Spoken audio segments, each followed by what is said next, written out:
வேறு கண்கள். டிரைவர் அந்த காரின் டிக்கியை திறந்து மூட்டை முடிச்சுகளையும் ஒரு மூங்கில் கூடையையும் கீழே இறக்கிக் கொண்டிருந்தபோது, காருக்குள் இருந்த மேகநாதன் அருகே இருந்த அம்மாவை அணைத்து பிடித்தபடி கீழே இறக்கிவிட்டார். பாண்டியம்மாள் முட்டிக்கால்கள் வரை சுருண்ட சேலையை சற்றே குனிந்து பாதங்கள் வரை பரப்பிவிட்டாள். பால்கனியில் சத்தம் கேட்டு அங்கே சிரித்து கொண்டு நின்ற மருமகளை பார்த்து பதிலுக்கு சிரித்துவிட்டு ஏதோ பேச போனாள். அதற்குள் மேகநாதன் கேட்டுவிட்டார். வீடு நல்லா இருக்குதாம்மா, நானே பிளான் போட்டு கட்டினேன். கான்ட்ராக்டர் கிட்ட விடாமல் வேலையாட்கள் வச்சு கட்டின வீடுமா. வீடு எப்படிம்மா இருக்கு? நல்லா இல்லையோ? பாண்டியம்மாள் மகன் சொன்னதை காதில் வாங்கி கொண்டே அந்த வீட்டை வெளியே நின்றபடியே ஒட்டுமொத்தமாக பார்த்துவிட்டு மீண்டும் மகனையே பார்த்தாள். பள்ளிக்கூடத்தில் படிக்கும்போது எப்படி பேசுவானோ அப்படித்தான் இப்பவும் பேசுறான். பரீட்சை முடிவுகள் வெளியானதும் ஓடோடி வந்து தீமூட்டி குழல் மாதிரி கையில் சுருட்டி வைத்திருக்கும் பரீட்சை பேப்பர்களை அகலமாக்கியபடியே, எம்மா நான் கணக்குல 95மா, விஞ்ஞானத்துல 80மா என்று இதே மகன் இதே மாதிரி கண்களை மேல் நோக்கி விழிகள் முட்ட நிமிர்த்தி, சி வாய மூடுடி, தெருவில் ஆட்கள் போறது வாரது தெரியாமல் தின்னுற பாரு, மாடு திங்கிற மாதிரி. நான் மாடுதான். ஹோலி கவ், நீங்கள் அசல் எருமை. ஏங்க உங்களைத்தான். இவள் கத்தலை பார்த்தீங்களா? உங்களுக்கு நான் எவ்வளோ சொன்னாலும் காதில் ஏற மாட்டேங்குது. இந்த வலிப்புக்காரியை எப்போ டாக்டர் கிட்ட கூட்டிட்டு போக போறீங்க? உங்களுக்கு தான் பைத்தியம். இதோ நிக்கானே இந்த அமுதனும் தான் பைத்தியம். அமுதன் ஆனந்தியை பதிலுக்கு திட்டலாமா அல்லது தீட்டலாமா என்று யோசித்துக் கொண்டிருந்த போது மேகநாதன் அம்மாவை தாங்கி பிடித்தபடியே முறையிட்டார். இந்த 3 பேரும் என்னை படுத்துற பாட்டை பாருமா, நீயாவதே உங்களுக்கு கொஞ்சம் சொல்லுமா. பாண்டியம்மாள் அந்த குடும்பத்து சண்டையை லேசாய் ரசித்தபடியே மகனின் கையை பிடித்து கொண்டு உள்ளே போனாள். அந்த வீட்டின் உட்பகுதியை சுற்றும் முற்றும் பார்த்தாள். அதற்கு மார்க் போடவே தனக்கு தகுதி இல்லை என்பது போல மலைத்து நின்றாள். கடைந்தெடுத்த தேக்கு சோஃபாவில் போடப்பட்ட மெத்த இருக்கைகளை நோக்கினாள். வெள்ளை கம்பிகளில் கருப்பு கண்ணாடிகள் மறைத்து 3 தட்டுகளில் முதல் தட்டில் இருந்த டிவி செட்டையும் அதற்கு மேல் அழகழகாய் இருந்த பொம்மைகளையும், கூரையில் பாலம் பாலமாய் சட்டம் போட்ட சதுரம் சதுரமான கண்ணாடி மினுமினுப்பையும் கண் பிசகாமல் பார்த்தாள். தரையில் போடப்பட்டிருந்த மெத்தை விரிப்பும் அதன் முகப்பில் 3ஆக பிரிந்த இரும்பு கிராதி அடைப்புகளை மறைத்த நீல நிற கண்ணாடி கதவுகளையும் வாயகல பார்த்தாள். அவளுக்கு பெருமை பிடிபடவில்லை. மகனின் தலையை கோதிவிட்டாள். இதற்குள் மேகநாதனுக்கு ஒரு டெலிஃபோன். அவர் ஆங்கிலத்தில் வெளுத்து கட்டியதை சுவைத்தாள். சின்ன வயதிலும் இப்படித்தான். தத்து புத்துன்னு எல்லாரும் மூக்குல விரல் வைக்கும்படியா பேசுவான். இதற்குள் 3 பேர் வெளியிலிருந்து வருகிறார்கள். மகன் அவர்களை உள்ளே உட்கார சொல்கிறார். ஆனால் அவர்களோ உட்கார்வது போல் நாற்காலி ஓரங்களில் குனிகிறார்கள். அவரிடம் குழைந்து குழைந்து பேசுகிறார்கள். பிறகு கையெடுத்து கும்பிடுகிறார்கள். பாண்டியம்மாள் கண்ணில் நீராய் வழிந்த ஆனந்தத்தை முகமெங்கும் பரப்பி விடுகிறாள். சாதிச் சான்றிதழ் வாங்குவதற்காக கர்ணத்திடம் கால் கடுக்க நடந்து ரெவென்யூ இன்ஸ்பெக்டரின் கால்களில் கண் போட்டு தவித்த தன் மகனை இப்போது இந்த கோணத்தில் பார்த்து அந்த தாய் கம்பீரப்பட்டது போல் உடம்பை நிமிர்த்துகிறாள். மேகநாதன் அவளது கவனத்தை கலைக்கிறார். ஏமா, அந்த கேன்வாஸ்ல அதான் அந்த திரையில் போட்ட படம் பாருமா, அதுல கதிரருவாளோட இருக்கவன் நம்ம தம்பி மாதிரி இல்ல? பாண்டியம்மாள் மேற்கு சுவரில் தனித்துவமாய் தோன்றும் அந்த திரை ஓவியத்தை பார்க்கிறாள். நீரோடும் வாய்க்கால் வரப்போடு ஆமணக்கு செடிகளின் பின்னணியில் கதிர் வந்த நெற்பயிர்களின் மத்தியில் அறிவாளோடு ஒருத்தன், அழுத்தமான முண்டாசு தலை, லேசாய் தூக்கலான சிங்கப்பற்கள். நம்ம தம்பியை கொண்டு வந்து அதுல நிக்க வச்சது மாதிரி இல்லம்மா? பாண்டியம்மாள் பேச மறுக்கிறாள். சின்ன மகன் தாமோதரன் போலவே உள்ள அந்த படம் அவளுக்கு ஒரு பாடத்தை இருவேறு கோணத்தில் படித்தது போல் தோன்றுகிறது. ஒரே வயிற்றில் பிறந்தவர்களில் ஒருவன் காரோடும் சீரோடும் சூட்டோடும் கோட்டோடும் கால் பிடிக்க ஆளும் கைப்பிடிக்க சேவகனுமாய் வாழ்கிறான். அதே வயிற்றில் பிறந்த இன்னொருத்தன் கையில் தார்கம்போடும் உடம்பில் வெறும் பனியனோடும். பாண்டியம்மாள் 2 கண்களும் இருவேறு காட்சிகளை பார்ப்பது போல் ஒன்றை ஒன்று இழுத்து கொள்கின்றன. அவள் தடுமாறுகிறாள். ஐயோ என் கண்ணே! மூத்த மகன் மேலே பட்டுடும் போலிக்கே. தெய்வமே, இது என்ன நினைப்பு? 45 வயது மகன் 10 வயது குழந்தை குரலில் பேசுகிறார். குளிச்சுட்டு பூஜைக்கு வாமா, உன்னை கூட்டிட்டு வந்தேன் பாரு காரு, அது போன வாரம் வாங்கினது. இன்னைக்கு ஸ்டேஷனுக்கு டிரைவரை ஏன் கூட்டிக்கிட்டு வந்தேன் தெரியுமா? நான் ஏன் ஓட்டிட்டு வரல தெரியுமா? உன் கையால் கார் சாவியை வாங்கிட்டு அப்புறமா ஓட்டணும்னு தான். 20 வருஷத்துக்கு முன்னே ஸ்கூட்டருக்கு சாவி கொடுத்து ஒரு சின்ன விபத்து கூட நடக்கலம்மா. பாண்டியம்மாள் மகனை பார்த்து சுரத்தில்லாமல் சிரித்தாள். ஓட்டை மாட்டு வண்டியில் வயலுக்கு செல்லும் சின்ன மகனின் நினைவு வந்துவிட்டது. அவன் வைத்திருக்கும் ஓட்டை சைக்கிள் உடனே நினைவில் ஓடியது. இவன் வாங்கி கொடுத்ததுதான். பாவம், ஒரு கொடியில் பிறந்த இன்னொரு பூ இன்னும் விரியாமலே சுருண்டு கிடக்குது. பாண்டியம்மாள் தன் தலையையே ஒரு திருப்பி திருப்பிக் கொள்கிறாள். சின்ன மகனிடம் இதுவரை காணாத கஷ்டத்தையும் நஷ்டத்தையும் பெரிய மகனின் வசதிகளே பூத கண்ணாடியாய் அவற்றை பெரிதாக்குகின்றன.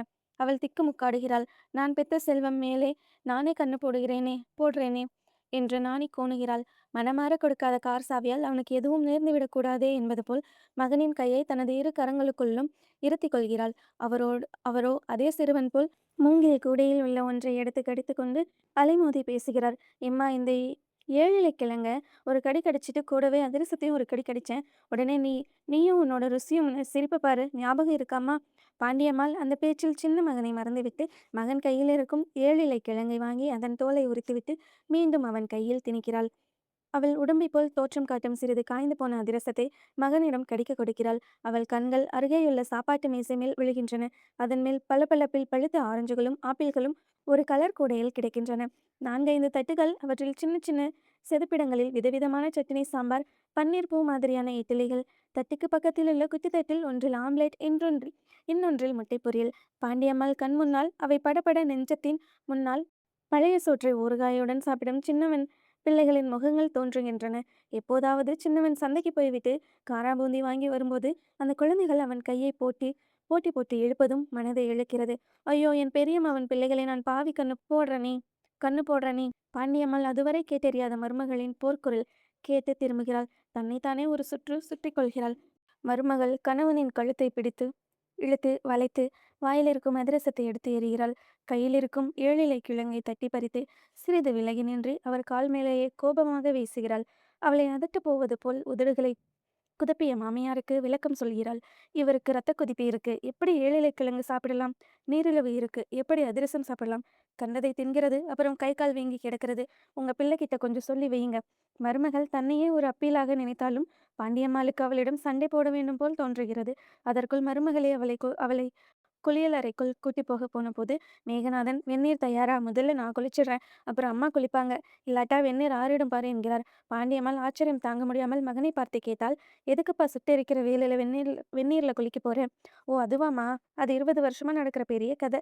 டெல்லியில நான் முதல்ல வேலையில சேர்ந்தேன் பாரு, அப்போ உள்ளன் கோட்டு வாங்குறதுக்கு வச்சிருந்த பணத்துல தம்பிக்கு உடம்பு சுகமில்லைன்னு 500 ரூபாய் அனுப்பினேன் பாரு. அதனால் கொற்ற பனியில திரிஞ்சேன். அப்புறம் படிக்கையில விழுந்தேனா, கடைசியில என்னடானா குளிர எதிர்க்கிற சக்தியை உடம்பு இழந்துட்டுதுன்னு டாக்டர் சொன்னாரு. அதோட எப்போதும் வெந்நீரை தான் பயன்படுத்தணும்னு கண்டிப்பா சொல்லிட்டாரு. தண்ணீர்ல குளிச்சேன்னு வைங்க, காய்ச்சல் வந்துடும், மூச்சடை மூக்கடைச்சிடும், காது குடையும். ஞாபகம் இருக்காமா? நம்ம தம்பி கிணத்துக்குள்ள கொழிஞ்சு செடியை வச்சுட்டு வருவான். நான் தலைகீழா பாஞ்சு அதை எடுத்துட்டு வருவேன். காலம் எப்படி உடம்பை மாத்திட்டு பாரு. பாண்டியம்மாள் திடுக்கிடுகிறாள். மகனையே பார்த்து கொண்டே நிற்கிறாள். இப்போது எங்கேயோ உள்ள சின்ன மகன் வரவில்லை. எங்கேயே நிற்கும் பெரிய மகன் சின்ன பிள்ளையாக நிற்பது போல் தோன்றுகிறது. இவளுக்கும் அந்த நகரத்து பிள்ளையை எடுத்து இடுப்பில் வைக்க வேண்டும் என்பது போல் ஒரு எண்ணம். பூஜை முடிகிறது. அவள் கார் சாவியை மகனை கட்டிப்பிடித்து தன்னோடு சேர்த்து ஒரு ஆட்டை ஆட்டி விட்டு கொடுக்கிறாள். பிறகு எல்லோரும் மேஜைக்கு வருகிறார்கள். மாமியாரோடு சேர்ந்து உட்கார்ந்திருக்கும் மருமகள் தனது தட்டிலும் பிள்ளைகளின் தட்டிகளிலும் மாமியார் தட்டிலும் ஊரிலிருந்து வந்த பேயின் பழங்களை வைக்கிறாள். அதிரசத்தை போடுகிறாள். வீட்டில் சமைத்த பொங்கல், இட்லிகள், உருக்கிவிட்ட தங்கம் மாதிரியான கேசரி, வெறும் கேழ்வரகு கூழை துளாவி கொண்டிருக்கும் மேகநாதன் மீண்டும் அந்த அதிரசத்தின் பக்கம் கையை நீட்டுகிறார். அவர் மனைவி அந்த கை பற்றி அதிரசத்தை பறித்து மகன் அமுதனிடம் கொடுக்கிறாள். அவன் அவரை பார்த்து அழகு காட்டி சிரித்தபடியே கடிக்கிறான். எல்லாரும் எதுவுமே நடக்காதது போல் இயங்கிக் கொண்டிருந்த போது பாண்டியம்மாளால் இருக்க முடியவில்லை. மகனே மகனே கண்ணீர் மல்க பார்த்தபடியே ஒரு இட்லியை ஒப்புக்கு எடுக்கிறாள். ஒரு கேசரி கவலத்தை கையில் வைத்தபடியே வாய்க்குள் போடாமல் உருட்டுகிறாள். வயிறு சரியில்லை என்று எழுகிறாள். மேகநாதன் அறைக்குள் போகிறார். சபாரி உடையோடு திரும்புகிறார். வரையான சந்தன கலர் பக்கத்தில் மனைவி வந்து நிற்கிறாள். ஒரு வெள்ளை பட்டையை நீட்டுகிறாள். கிரிக்கெட்காரர்களின் காலில் வைத்திருப்பது மாதிரியான பட்டை. அதை கழுத்திற்கு மாட்டிக்கொண்டு மனைவி நீட்டும் ஒவ்வொரு மருந்தையும் ஒவ்வொரு குவளை தண்ணீரோடு வாய்க்குள் போட்டு உள்ளே தள்ளிவிட்டபடியே மேகநாதன் அம்மாவுக்கு விளக்கம் அளிக்கிறார். எனக்கு முதுகெலும்பு தேஞ்சதுனால அடிக்கடி முதுகும் கழுத்தும் வலிக்கும். கீழே குனிஞ்சாலோ ஸ்கூட்டர் ஓட்டினாலோ எழுதினாலோ முதுகு பக்கம் பிராணனை போறது வலி எடுக்கும். அதுக்கு இந்த கழுத்துக்கட்டு. சில நேரம் மாரடைப்புன்னு கூட பயப்படும்படியா வலிக்கும். அப்படின்னா மாரடைப்பு எனக்கு வராதுன்னு அர்த்தம் இல்ல. இதய குழாயில ஒரு இரத்த குழாய் அடைச்சிருக்கிறது. மேலும் அடைக்காமல் இருக்கிறதுக்கு இந்த மருந்து. இரத்த கொதிப்பை சரிக்கட்ட இந்த சாணி நிற மருந்து. இது நீரிழிவுக்கு. கோமலம், இந்த அல்சர் மருந்து எங்கே? கிட்டத்தட்ட இப்ப எனக்கு மாத்திரைகளே சாப்பாடுமா? நீ வாங்கி கொடுப்பியே பெப்பர்மின்ட், வேர்க்கடலை மிட்டாய், கூடவே வேப்பிலை கஷாயம். அப்படி ஆயிட்டு. ஒன்று குறைஞ்சா போதும், படிக்கல விழுந்துட வேண்டியதுதான். மேகநாதன் சிரித்து கொண்டுதான் சொன்னார்.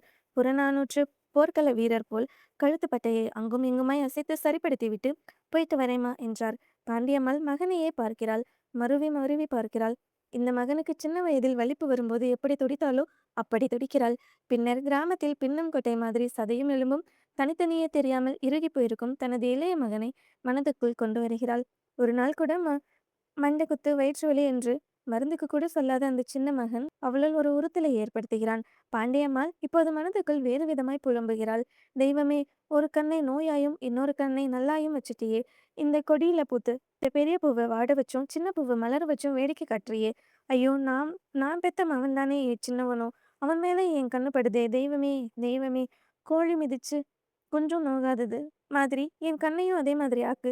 மேகநாதன் இன்னொரு தடவை போயிட்டு வரேம்மா என்கிறார். நித்திய கண்ணமாய் வாழும் தான் பெற்ற பிள்ளை நிறைந்த ஆயுளோடு இருக்க வேண்டும் என்று நினைத்தது போல் அந்த தாய் அப்படி புறப்பட்ட மகனை இழுத்து பிடித்து தோளில் சாத்திக் கொள்கிறாள்.